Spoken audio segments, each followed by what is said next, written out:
بسم الله الرحمن الرحیم بینەرانی بەڕێز خۆشەویست السلام علیکم و رحمة الله و برکاته. خۆشەویستان، ئەمڕۆ دەستگای بەخشینی خێرخوازی لە پارێزگای هەڵەبجە هەڵدەسێ بە دابەشکردنی 200 سەلەی خۆراکی بە بۆنەی هاتنی مانگی ڕەمەزانی پیرۆزەوە. خۆشەویستان، دەستگای بەخشینی خێرخوازی وەکو نەریتێکی ساڵانەی خۆی یەکێک لەو پرۆژانەی کە ڕای دەگەیەنێ دابەشکردنی سەلەی خۆراکیە و گەیاندنێتی بەدەستی خەڵکانی هەژار و نەدار و خەڵکی خاوەن پێداویستی تایبەت و منداڵی بێباوک و سەرجەم چین و توێژەکان ئەوانەی کە ئەو سەل لە خۆراکیە دەیانگرێتەوە. جێگەی باسکردنە دەستگای بەخشینی خێرخوازی هەر لە سەرەتای دابەشکردنی سەل لە خۆراکیەکانەوە بەهۆی ئەو بارودۆخەی کە لە وڵاتی ئێمەدا بڵاوە بەهۆی نەخۆشی کۆرۆناوە، دەستگای بەخشینی خێرخوازی بەردەوام ڕەچاوی خاڵەکانی کردووە کە تەندروستی دیاریان کردووە. دیارە دەستگای بەخشین هەر لە دابەشکردنی دەستکێش و دەمامک بەسەر ئەو کەسانی کە دێن ئەو سەل لە خۆراکی وەردەگرن بۆیان ئامادە دەکات بۆ شێوازی دابەشکردن و پێدانی خۆراکەکەش بە شێوازێکە ئەو بڕێکە لە هەر شوێنێک دابەشی دەکات دابەشێکا بەسەر چەند کاتژمێرێکدا، هەر کاتژمێرێک و 25 تا 30 کەس هاوکاری دەکرێت و دوجار بۆ کاتژمێری دووهەم 25 کەس تا 30 کەسی دیکە ئابەم شێوازە پرۆژەکە بەڕێوە دەچێت و پرۆسەکە بەڕێوە دەچێت بۆ ئەوەی کە هەموو لایەک پارێزراون بەویستی خوای پەروەردگار لە ئەو نەخۆشی کە لە وڵاتەکەماندا هەیە.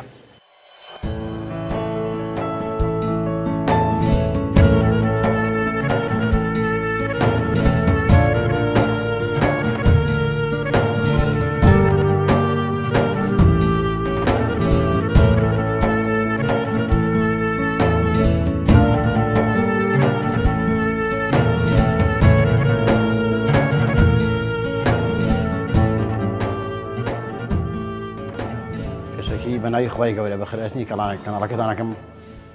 دەستخۆشیدان یەکەم بۆ ئەم کارە خێرخوازی دەستخۆشی لە بەناوی بەخشینەکەم هیوای سەرکەوتدان بۆ خۆزم منتان زۆر بێشتاڵە دەستخۆشی خەڵکی خێرخواز یەکەم بۆ ئەم کارە جوانانێ بەتابەتی لە کاتی مانگی ڕەمەزانی پیرۆز و ئەم نەخۆشی کۆرۆنایە. زۆر سپاس دەکەم نمونیان زۆر بێشتاڵە هەمیشە هاوکاری خەڵکی هەژارەکەن خێرخەزوان و بەنامەی بەخشی زۆر سپاسیان نەکەم بۆ ئەم بەنامە جوانە و بۆ ئەم کارە چاکەیکەن.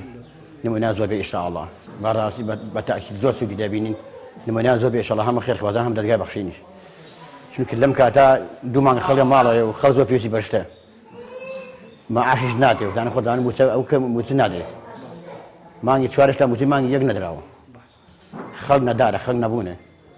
خوای گەورە نمونیان زۆر هەم دەستگای بەخشین هەم خێرخوازان سەرەتا زۆر دەستخۆشی لە دەستگای خێرخوازی بەخشینەکەین و داوای خێر و بەرەکەتیان بۆ ئەکەین لەلایەن خوای گەورەوە بە ستافی دەستگاکەوە بۆ هەموو ئەو خێرخوازانی کە سیقە و متمانەی خۆیان بەخشیوە بەم دەستگایەوە بۆ هەر خێرخوازێکیش یارمەتی ئەم دەستگا ئەدا و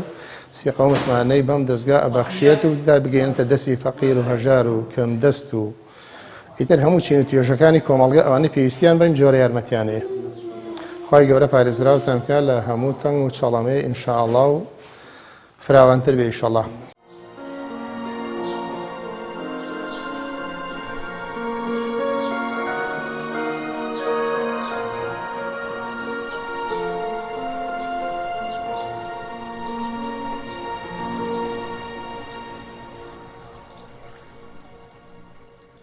سەرەتا بە ناوی خۆی گەورە وەک لەلایەن دیار و ئاشکرایەوە بۆ ماوەی 2 مانگە بەهۆی وەستانی بازاڕ و نەمانی ئیش و کار و بەهۆی هاتنی نەخۆشی کۆرۆناوە نەبوونیەکی زۆر ڕووی لە خەڵکانی کوردستان کردووە بە تایبەتیش شاری هەڵەبجەی شەهید بەڕاستی خەڵک گیرۆدەی دەستی نەبوونی بوون و نەبوونی خواردن و نەبوونی ئیش و کار و زۆر دەستخۆشی لە خێرخوازەکانمانەکەین دەستخۆشی لە ڕێکخراوە خێرخوازەکانەکەین بە تایبەت ڕێکخراوی بەخشین وەک هەمیشە پێشەنگ بۆ وەک هەمیشە دەست پێشخەر بووە لە هەموو کارەکانی ژیانە هاوکاری فەقیر و هەژاران و لێ قەوماوان و مناڵە بێباوکەکانی کردو. ئێستش لەم کاتەیە جارێکی کە دەستی هاوکاری درێژ کردوێتەوە بە بۆنێ هاتنی مانگی ڕەمەزانەوە بۆ خەڵکانی نەبوون و نەدار بەڕاستی دەستخۆشیان لێەکەین. ڕێکخراوێکی زۆر هەمیشە پێشەنگن هەمیشە هاوکاری خەڵکن دەستخۆشیان لێەکەین نمونەیان زۆر بێت.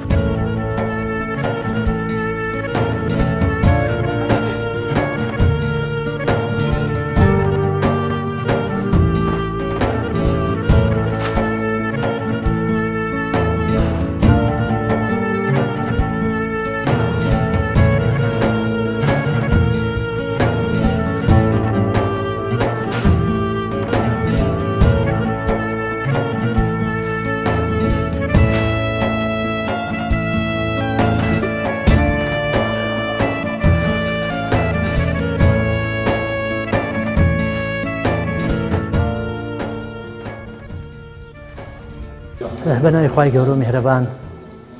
ئەمڕۆیش لە درێژەی ئەو کارە خزمەتگوزاری و پرۆژە خێریانی کە بەرنامەی بەخشین ساڵانە ڕایگەیەنێ لە مانگی پیرۆزی ڕەمەزانە هەستاین بە دابەشکردنی 200 سەبەتەی خۆراک بەسەر هەژار و کەم دەرامەت و نەدارانی پارێزگای هەڵەبجەدا و سوپاسی هەموو ئەو کەسانە ئەکەین کە هاوکاری دەستگای خێرخوازی بەخشینن تا بەخشین بتوانێت دەستێکی ئاوادانی بێ لە وڵاتە بۆ ئەوی بتوانین بە هەموو لایەکەوە ماڵێکی هەژار ئاوادان بکەینەوە. ڕاستە ئەم خواردن و ئەم هاوکاریانە شتێکی کەمن، بەڵام بەڕاستی ڕۆژگارێکی سەخت تێکەوتوین بۆیە هەر مسلمانی هەر خێرخوازێ هەر شتێکە لە دەستی دێ بە کەمی نەزانێ بیبەخشێ بۆ ئەوی بتوانین بە هەموو لایەکەوە معانات و ناڕەحەتی ماڵێکی هەژار دەربکەین و احتیاجیان دەربکەین. بۆیە سوپاسی هەموو مسلمانە دەکەین خوای پەروەردگار خێری هەر کەسێک بنووسێت کە هاوکار و دەستبارگرمانە بە خواردن بە هاوکاری مادی بە قسەی خێر هاوکاری بەرنامەی بەخشین و دەستگای بەخشینەکە سوپاسێکین خوا بەداشتیان بداتەوە.